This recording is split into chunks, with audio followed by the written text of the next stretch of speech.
मिला क्या? स्वर्ण कमल छोड़िए, मुझे तो साधारण कमल भी नहीं दिख रहा। ठंड के कारण तो कुछ भी दिखाई नहीं दे रहा है। चलो तनिक समीप चलकर देखते हैं। देखो पद चिन्ह।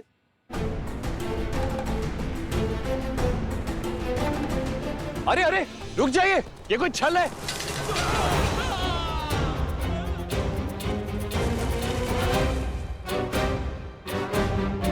हमें अपने सैनिकों को बचाना होगा।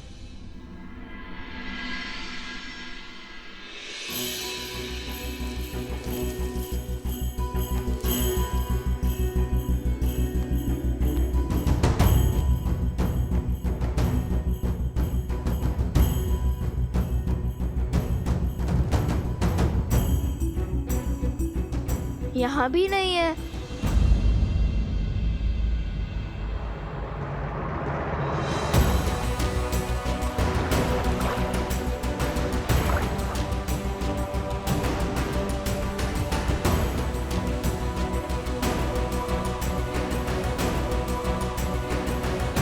भैया मिल गया, कमल मिल गया भैया।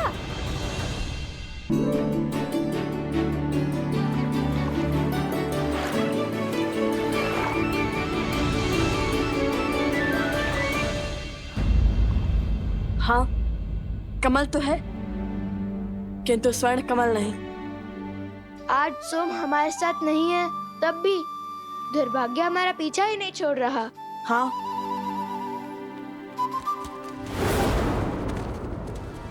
लगता है वो लोग समीप आ रहे हैं।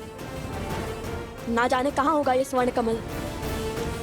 सावधानी से आगे बढ़ो, अवश्य आगे भी कोई छल हो सकता है।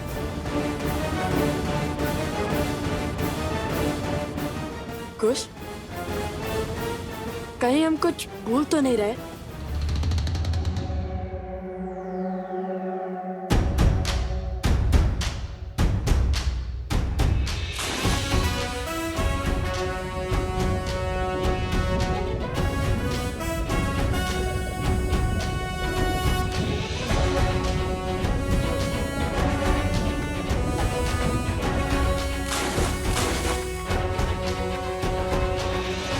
लो, अब तो स्नान भी कर लिया, अब तो मिले स्वर्ण कमल।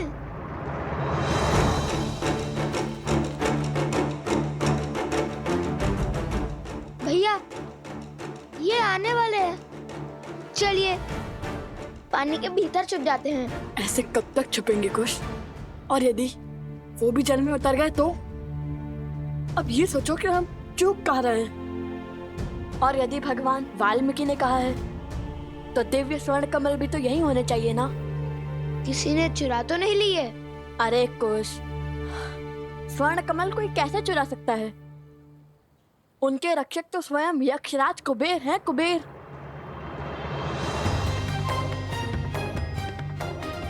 तो यहाँ चूक हुई है हमसे। कुबेर मंत्र का जाप करने को कहा था गुरुवर भरद्वाज ने हमें।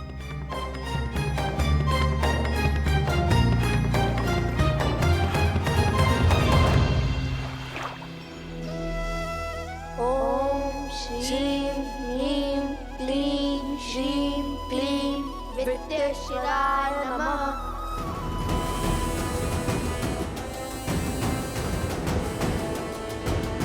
नदी की ओर चलिए, अवश्य ही वो अपनी प्यास तृप्त करने नदी की ओर भागे होंगे। ओम श्रीं ह्रीं क्लीं श्रीं विद्येश्वराय नमः। ओम श्रीं ह्रीं श्रीं क्लीं विद्येश्वराय नमः। ओम श्रीं ह्रीं क्लीं श्रीं क्लीं विद्येश्वराय नमः। ओम श्रीं ह्रीं क्लीं श्रीं क्लीं विद्येश्वराय नमः। ओम श्रीं ह्रीं क्लीं श्रीं क्लीं विद्येश्वराय नमः। हे तमसा माता, सहायता कीजिए हमारी। हमारी माता भी आप ही की भांति हैं, प्रकृति का अंग। आप जल देवी हैं और हमारी माता वन देवी हैं। बचाइए हमें तमसा माता। विद्येश्वराय नमः। ओम श्री ह्रीं क्लीं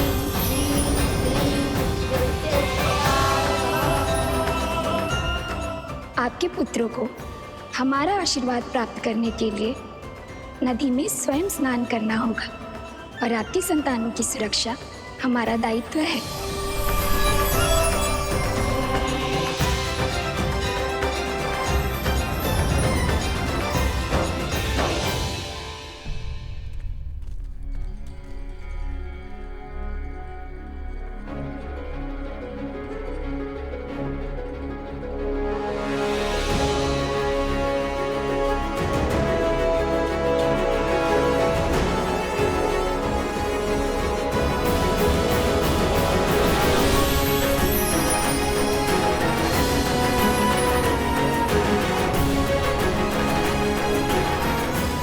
भैया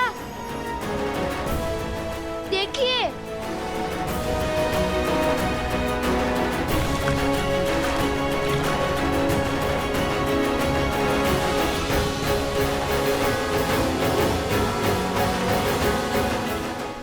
ये तो कुबेर की नगरी, अलोकापुरी का द्वार है। यक्षराज कुबेर, उन ऋषि कुमारों ने अयोध्यापति महाराज श्री राम के अश्वमेध यज्ञ के अश्व को रोकने का दुस्साहस किया है। अयोध्या नरेश श्री राम के नाम पर मैं आपसे निवेदन करता हूं कि ये द्वार खोल दीजिए।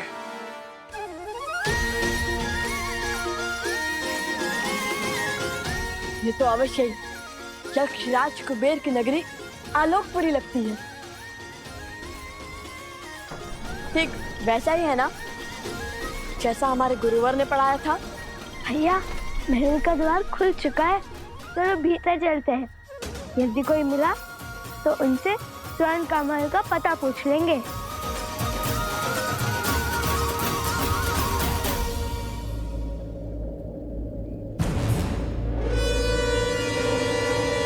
सत्य कहते हैं भैया, भय बिन होए ना प्रीत। यक्षराज कुबेर, यदि आपने ये द्वार नहीं खोला तो आपको मेरे बाणों का सामना करने के लिए सज्ज होना पड़ेगा।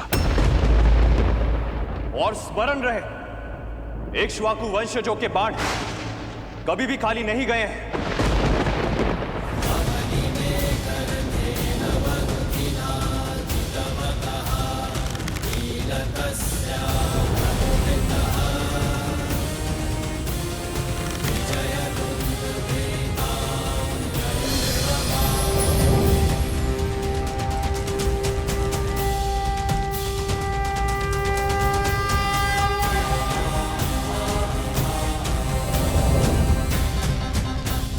प्रणाम राजानुज शत्रुघ्न। प्रणाम, लेकिन मैं आपका अभिनंदन लेने नहीं, अश्वमेध यज्ञ के अश्व के चोरों को लेने आया हूं। उन ऋषि कुमारों को मुझे सौंप दीजिए कुबेर, जिन्होंने अभी आपके नगर में प्रवेश किया है। क्षमा करें, किंतु उनके साथ मैं विश्वासघात कैसे करूं? आप तो जानते हैं ना वो कौन है।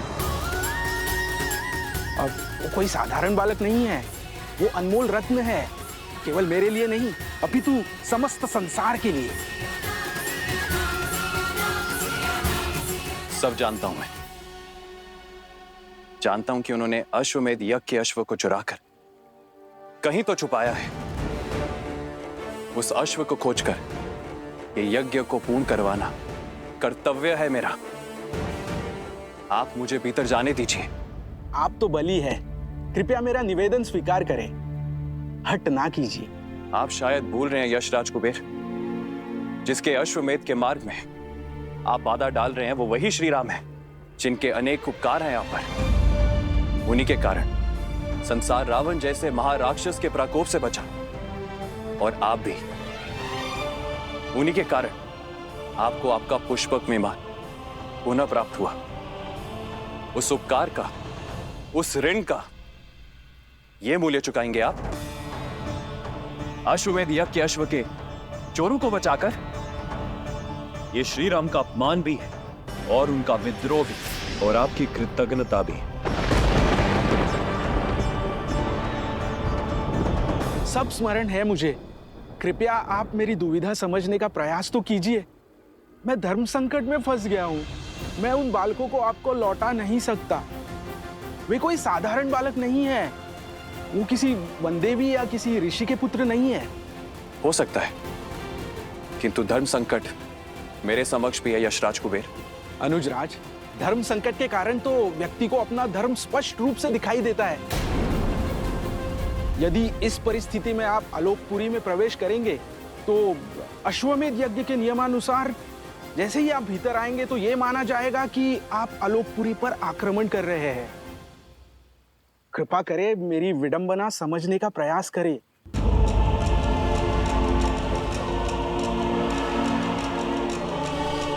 ठीक है, खेलिए दांव, पर भूलिएगा मत, चोर का सहायक भी चोर ही होता है कुबेर। वो बालक अधिक समय तक आपके संरक्षण में नहीं रहने वाले हैं। शीघ्र ही उन बालकों को महाराज श्री राम का सामना करना होगा। उस क्षण की प्रतीक्षा तो समस्त संसार को है।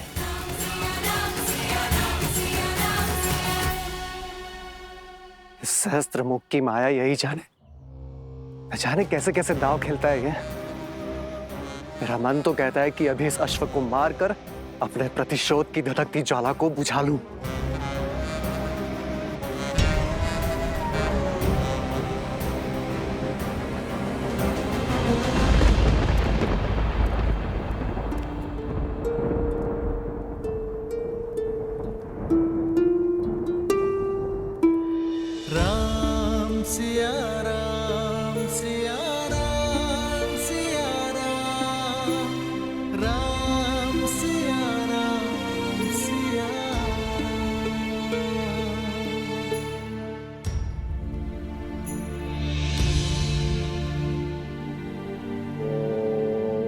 ब्रह्मदेवाय नमः।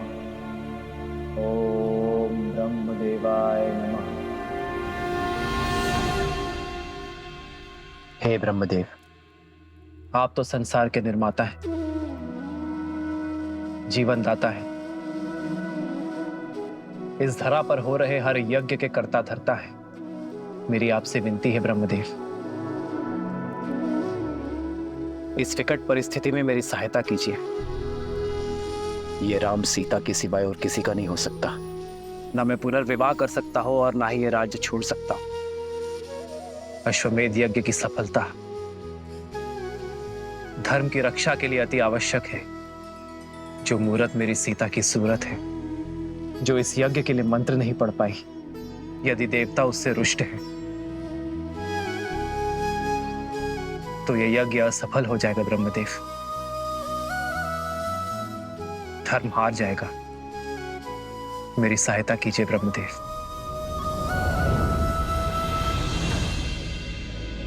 ओम ब्रह्मदेवाय नमः। ओम ब्रह्मदेवाय नमः। ओम ब्रह्मदेवाय नमः। ओम ब्रह्मदेवाय नमः। ओम ब्रह्मदेवाय नमः। ब्रह्मदेवाय नमः। महादेव, प्रणाम महादेव। प्रणाम देवी पार्वती। प्रणाम ब्रह्मदेव। समस्या विकट है, किंतु आपके अतिरिक्त किसी और के पास इस समस्या का कोई समाधान नहीं। ब्रह्मदेव, सृजन, जीवन और मृत्यु तीनों ही परस्पर जुड़े हुए हैं। जैसे ही सृजन का विचार आकार लेना आरंभ करता है, जीवन आरंभ हो जाता है। जैसे जैसे जीवन विकसित होता जाता है, मृत्यु का समय निकट आ जाता है और मृत्यु के आते ही एक नए सृजन का शंखनाद हो जाता है। परंतु अभी द्वापर और कलियुग आने में समय शेष है। ऐसे में यदि रामावतार ने इस युग में अपने कर्म पूरे नहीं किए तो द्वापर में राक्षसों और असुरों की शक्ति का प्रभाव बहुत अधिक पड़ जाएगा। और यदि ऐसा हुआ ब्रह्मदेव, तो द्वापर युग का स्वरूप कलियुग जैसा होगा और स्वयं कलियुग का स्वरूप तो नरक से भी अधिक दुर्दांत और भीषण सिद्ध होगा। इसलिए यह अनिवार्य है कि त्रेता युग में नारायण का रामावतार अपने सभी उद्देश्य, अपने सभी कर्म सफलतापूर्वक पूर्ण करे। रही बात जीवन की रक्षा की, तो जीवन की रक्षा तो केवल सृजन अर्थात स्वयं ब्रह्म ही कर सकते हैं, मृत्यु नहीं। इसलिए हे ब्रह्मदेव, मेरे आराध्य नारायण की रक्षा केवल आप ही कर सकते हैं।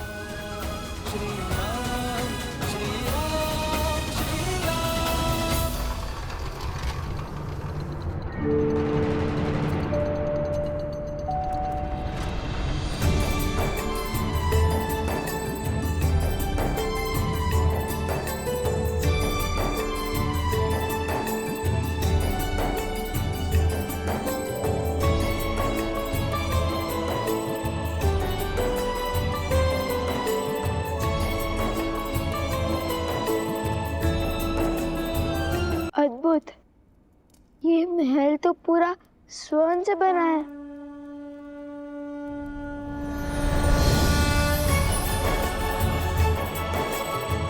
आइए आइए ऋषि कुमारों। मेरी नगरी आलोकपुरी में आप दोनों का स्वागत है।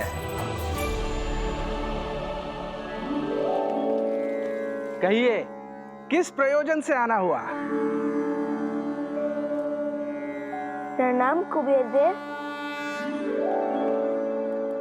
घर से तो माता सीता को खोजने का प्रण लेकर निकले थे, किंतु भगवान वाल्मीकि के आदेश अनुसार पहले हमें हमारी माता वन देवी के लिए स्वर्ण कमल लेने जाना है। असंभव को संभव करने की शर्त रखी है भगवान वाल्मीकि ने आपके समक्ष। देखिए, हमें स्वर्ण कमल दे दीजिए। क्षमा करें, वो संभव नहीं है। मेरी बात मानिए कुमारों, आप आश्रम लौट जाइए और अपना जीवन तपस्या में लगाइए। कदाचित उचित समय आने पर आपको वो स्वर्ण कमल मिल जाएगा। सुनिए, त्रिकालदर्शी है भगवान वाल्मीकि। यदि उन्होंने हमें स्वर्ण कमल लाने के लिए कहा है, तो वो हमारे माता सीता तक पहुंचने का मार्ग बनेंगे। विनती कर रहे हैं, दे दीजिए स्वर्ण कमल, अन्यथा पल से छीन लेंगे।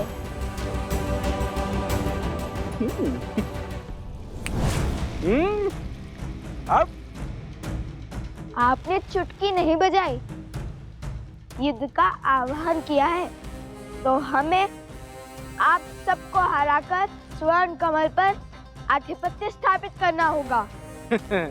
मैं सज्ज हूं। आक्रमण!